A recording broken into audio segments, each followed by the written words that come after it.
tagged me on this article going viral from The Guardian, America's premier pronatalists on having tons of kids to save the world.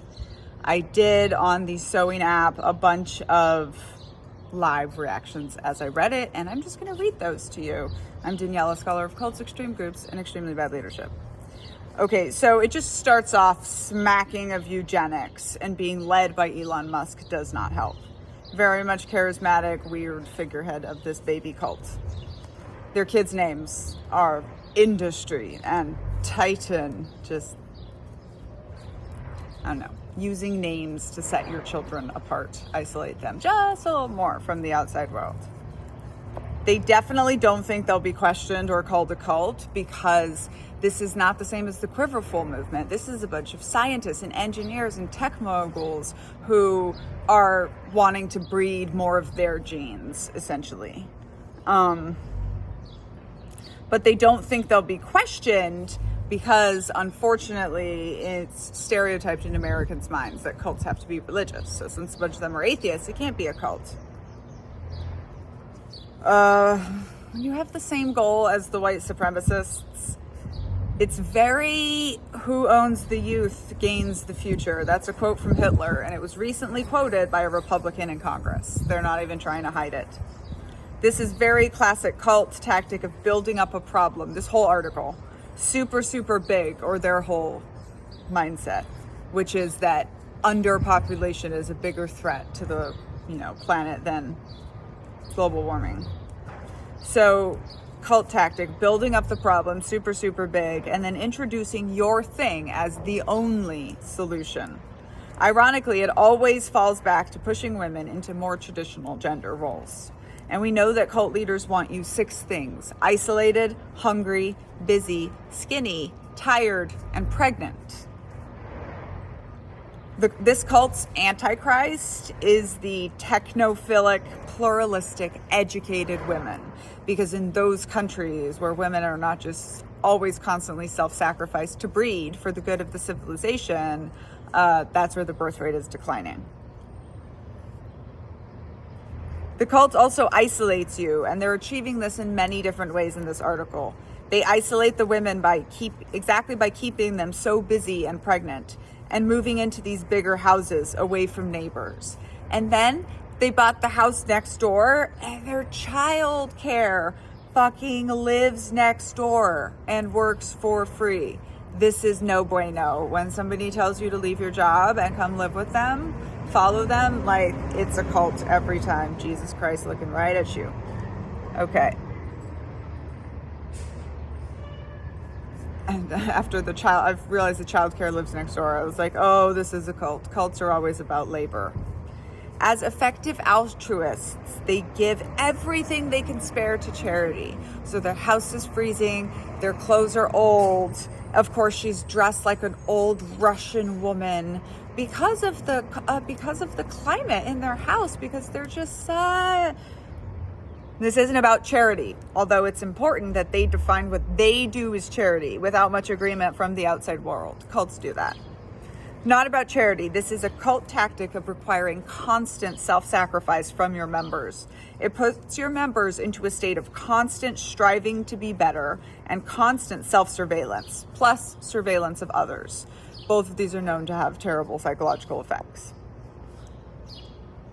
Very significant, the talk about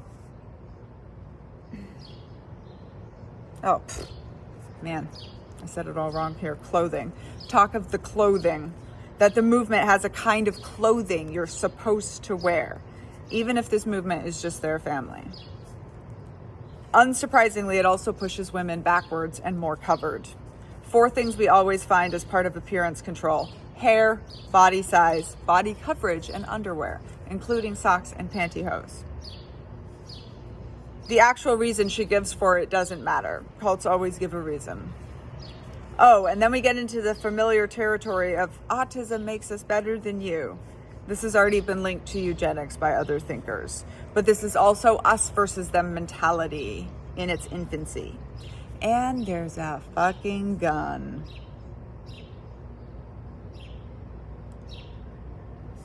It's for home defense, but it's mounted to the wall, which they supposedly didn't need home defense before they started getting death threats. And they say, I'm sure Greta Thunberg gets death threats all the time.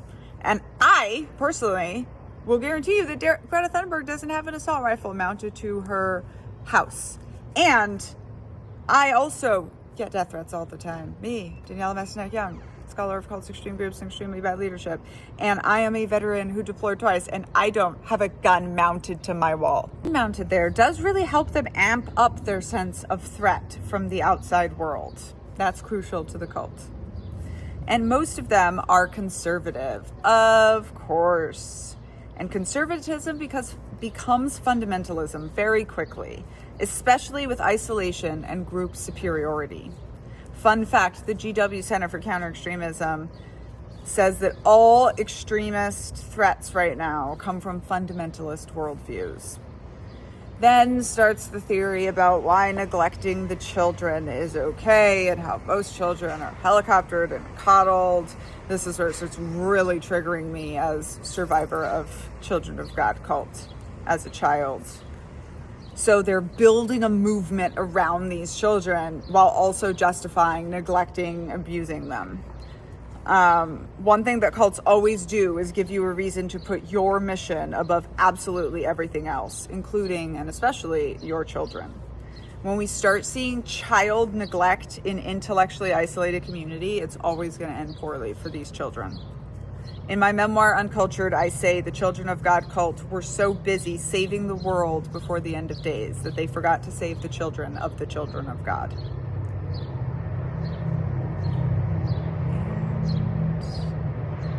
I think there's more.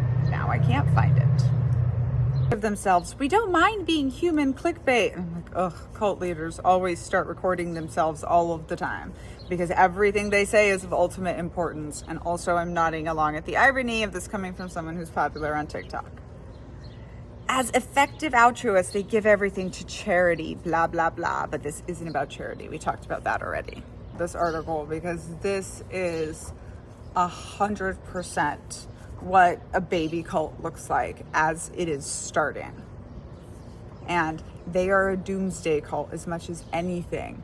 I can't find the rest of my commentary on Threads, but it's like, of course they start talking about space travel. And I'm like, oh yeah, there's always space travel, right? Like it's going to take you to heaven, or there's a comet behind the spaceship, Heaven's Gate, right? Like there's always space travel because they're building everything up, right? They're saving these huge transcendent missions. We're saving the world, but also they're always promising you payoff in another life or another world, because that is what keeps you giving them the labor. And cults are always, always, always about labor.